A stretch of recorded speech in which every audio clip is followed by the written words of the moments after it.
Hello YouTube, SentinalhMC here with episode 19 of my RotaryCraft tutorial series. In this episode, we're going to talk about two I guess, of the mod interaction power blocks, machines in RotaryCraft. These are the two engines that convert power between shaft power and Redstone Flux from thermal expansion. I thought it's good to go over this one first, since Redstone Flux is quickly becoming the most popular power system for modded Minecraft. And I'm specifically going to show you how to craft the Dynamo, the Magnetostatic engine, all of its upgrades, and then one possible application for using both of these in RotaryCraft rather than between thermal expansion. So let's get right into it because there's a lot to cover. The first engine is the Rotational Dynamo, and it's the simplest one here. It's crafted quite simply with there's a chicken in the shot. With 3 steel ingots, a piece of redstone, 2 steel gears, and a redstone transmission coil. I'm not going to go into these transmission coils from thermal expansion because this is a RotaryCraft tutorial, but if you really want to know how it's crafted, it's just a piece of silver and some redstone.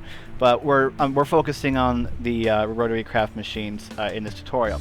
So the Rotational Dynamo, quite simply, it converts from shaft power into Redstone Flux. So if I go over here and I place it down on a source of shaft power, which in this case is a super tall solar tower. It's 34 blocks tall, which is the highest you can that it will work. The power doesn't seem to go up if you go any higher. And it's currently producing 3.277 megawatts at 3,200 newton meters of torque and 1,000 radians per second. If I hit the Rotational Dynamo with the angular transducer, we can see that, okay, it just took out one of my things. We can see that it is generating 582 RF per tick. Let's make sure we're at midday. Yeah, 582 RF per tick being received from the solar tower. So that's all it does. It simply converts from shaft power into Redstone Flux. Now, it does have a few limitations, the Dynamo does. It has a torque limitation. So if we come over here to our hydrokinetic engine, we can see that we're producing 16,384 newton meters of torque. If I stick the Rotational Dynamo on it and hit it with the transducer, it says conversion limits exceeded, power is being wasted. So the torque limit on this is half of this. It's 8,192, I believe, newton meters of torque. So you can't feed it that much. It doesn't do anything negative. As you see, the Rotational Dynamo doesn't explode, but power is in fact being wasted. So if we go in here and we go to our gearboxes and we just grab a 2-to-1 bedrock gearbox, and remember, this is currently producing 46 RF per tick. If we use our bedrock gearbox, and let me take a screwdriver and set it to speed mode, and stick our dynamo on it, now it's receiving the power, and it's now generating 93 RF per tick. So as you can see, half of the power that was being generated by our engine was being wasted in the dynamo because we were feeding it at too high of a torque. So if you're going to use the Rotational Dynamo, make sure you hit it with the transducer. Make sure it doesn't say that, because you are just wasting power, and you don't want to be wasting power. You want to get every last bit of power you can, obviously. So that's the Rotational Dynamo. Very simple. Give it shaft power, it'll give you Redstone Flux. It does have a minimum power amount where under a certain amount it won't give any Redstone Flux. I think the steam engines hooked up to this will provide very, very little in the way of Redstone Flux, 2 RF per tick. Not particularly worthwhile on the steam engine. On something big like this, it could be, and I'm going to show you how I'm using this with the solar tower. It should be quite obvious. One of the benefits of doing this is so you could stick something like a thermal expansion energy cell onto it, and then let it store up power throughout the day. RotaryCraft has a couple of things that allow you to store power, but if you want to do it in an easier way, because let's face it, Redstone Flux is significantly easier to handle because it's not realistic, then you can just totally do this. It'll work out fine for you. Alright, so that's the Rotational Dynamo. It's very simple and straightforward. Shaft power into Redstone Flux. So if we want to get Redstone Flux into shaft power, we have to use the Magnetostatic engine, and that's crafted like this, with 2 base panels, a shaft unit, 2 silver ingots, a copper ingot, 2 lead ingots, and a redstone reception coil, which is 2 redstone and a bar of gold. That gets you the Magnetostatic engine. It gives you the Magnetostatic engine tier 0. Okay, I'm going to go over here and place the Magnetostatic engine over here, and we're going to put a Dynamo in front of it. And we're going to swap this into output on that side, consuming, I think it's outputting on this side now. Yeah, it is. Okay, so this is the GUI of the Magnetostatic engine. This is the amount of redstone flux it has stored up. It can store 360,000, and it's got redstone control on it, and so you can turn it on and off with a redstone signal. Now, the GUI is very simple. The amount of torque it has is based on the tier of upgrade you have installed in the engine, and the speed is adjustable. So if I turn the speed up to 1 radian per second, you see that it's at 8 newton meters of torque, and we can adjust this from 1, 2 all the way up to 256. This is at tier 0. So at tier 0, which is as when you first build it, the Magnetostatic engine's maximum power output is 2 kilowatts at 8 newton meters of torque and 256 radians per second, which can be useful for a couple of applications, but it's not extremely worthwhile. It's currently consuming 1 RF per tick, so you could run this very cheaply. Now, be advised, there is power loss between this. I mean, you're not going to be able to get every single last bit of it out. There is some power loss between the redstone flux. There's some power loss when you take the redstone flux and convert it back into shaft power. That's just how power conversion works. Anytime in reality that you convert power from one type to another, you're going to lose some. And that's often lost as heat and whatnot, but we're not going to get into a physics discussion here. So there are 5 upgrades that will increase the power output of the Magnetostatic engine in 2 ways. First, each tier of the engine will output at a specific torque. You can't adjust that torque. That torque is set. But as you throw in upgrades, you can also set this to higher and higher speed values. So the torque goes up, and you can set it to higher speeds. Overall power increase going up. So the first tier, and you have to put these tiers in order. So you can't put the tier 2 upgrade onto the engine unless you have put a tier 1 upgrade onto the engine. So they do build on each other. So the tier 1 upgrade, if we come over here to our little thing, is crafted like this. It's crafted with 4 steel ingots, 4 ethanol crystals, and a piece of redstone. Gives you the tier 1 upgrade, converter tier 1 upgrade. And you can just stick that on. So just come over to your engine, right-click with it in your hand, and it'll be applied. So that's tier 1 has been applied. Our torque is now up to 32. So between tier 0 and tier 1, it's a 4 times increase of the torque. And now I can set this to higher speed. I can set it to 512. So I can now get 16 kilowatts at 32 newton meters of torque and 512 radians per second, which is the same output as our friendly little steam engine over here. All right? So that's steam tier is what we're at here with the power output. Okay, so now if you want to upgrade it again, and now it's taking 3 RF per tick. So the RF per tick, of course, goes up as you consume it more. So now we're going to go over here to converter tier 2 upgrade, and the tier 2 upgrade is a bit different. It's a bit odd. So it's crafted with 4 steel ingots, 4 gold ingots, and a shaft core. Gives you the tier 2. But notice what this tooltip says. Must be magnetized to 720 microteslas to be used. Okay, that's important, because if you don't do this, you might not be, it won't work, and you might not know why it doesn't work. So if I grab this out of here, because when you craft it, it says it must be magnetized. There's a creative version you can pull out where it's already magnetized. But anyway, so we're going to come over here to our magnetizing unit that I have set up with enough power to run it. And no, you can't right-click it with that thing in your hand. And I'm just going to stick it into the magnetizing unit. And this is a circuit, a repeater, a clock, a redstone clock. This is the kind of clock that you need to be using with the magnetizing unit and with the AC electric engine. I was wrong with the clocks I was using in the AC engine video. You should be using a 2 clock, and this is a 2 clock. So if I just stick a torch here, get rid of the torch, and then break and replace the redstone, now I've got this super fast flashing redstone signal, which I believe flashes every 2 ticks.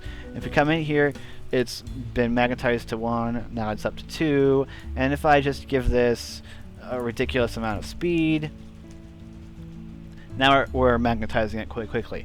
So you're going to need to magnetize this up to 720 microteslas. And once it gets up to 720 microteslas, then the must be magnetized tooltip will disappear.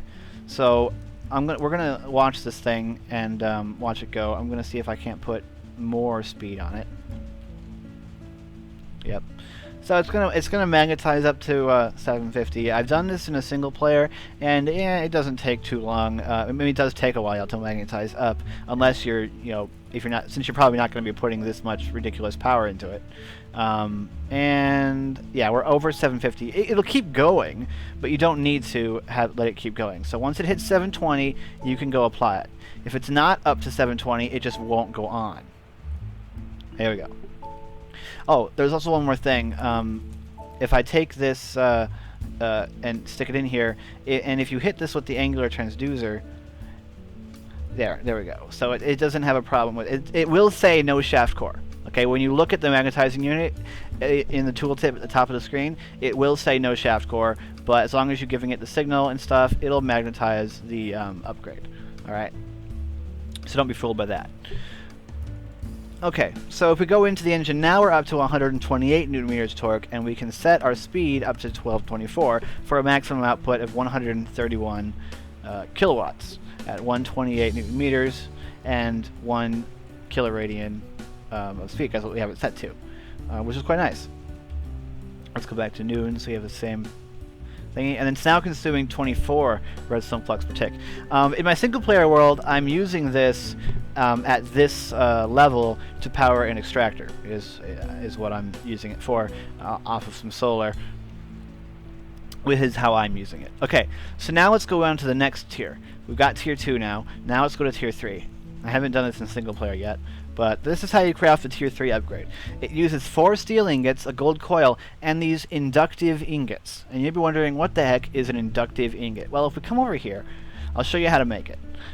Inductive ingots are crafted using inductive metal blend, which you craft by putting a redstone dust and a gold dust together to get inductive metal blend. And to get the ingots, you have to use the pulse jet furnace. So what these upgrades are doing is basically forcing you to utilize machines that are at higher tiers of power output in order to get these higher tier upgrades. So you can't just tier it straight up right away. You have to unlock these tiers of machines in order to use it. So I'll give my pulse jet furnace the power it needs, and you'll notice that it very, very quickly starts producing the inductive metal inductive ingots. Inductive ingots require a very low temperature. They don't require a super high temperature, so give your pulse jet some water to keep it cool, or not, depending. You might do it the way I was doing it before, but whatever you end up doing, your inductive metal ingots don't require a lot of heat in order to smelt them down. So they do smelt quite nicely. That's how you make the inductive ingots. Let me just turn this off. Okay, so that's how you make inductive ingots. Now we can take our tier 3 upgrade and apply it. And that's a big jump in consumption you see there of redstone flux. Between tier 3 tier 2 and tier 3, the power consumption jumps up to 94. Although you can make that go lower if you turn the speed down. Okay, so now it's at 512 newton meters of torque, and we can set it to 2048 radians per second, so it's outputting 1 megawatt, well, which is quite nice. And that's tier 3. So now let's go check out tier 4. Tier 4 requires tungsten. And remember, you get tungsten by using redstone ore in an extractor, which means that you're going to need silk touch of some description. So 4 steel ingots, 4 tungsten ingots, and an inductive ingot. And remember, to smelt tungsten, you have to heat a furnace up to 1350 using a friction heater, which is I don't know if you need to use the friction heater, but you need to heat the furnace to 1350 in order to get this. So again, you're going to need to have access to higher tiers of power output in order to get to that state to make this upgrade. Once we apply it, we see that the redstone flux requirement just shot through the roof, because now we're at 2048 newton meters of torque, and we can set this to 4096 radians per second for an output of 8.389 megawatts. So this is quite a lot of power output at tier 4. Okay, so that's that. Now it's taking 1,491 RF per tick. So now let's jump over to Tier 5, which is the final upgrade tier for the Magnetostatic engine, which is crafted with 4 inductive ingots, 4 bedrock dust, and a bedrock alloy ingot. So remember, to get this, you're going to need a bedrock breaker.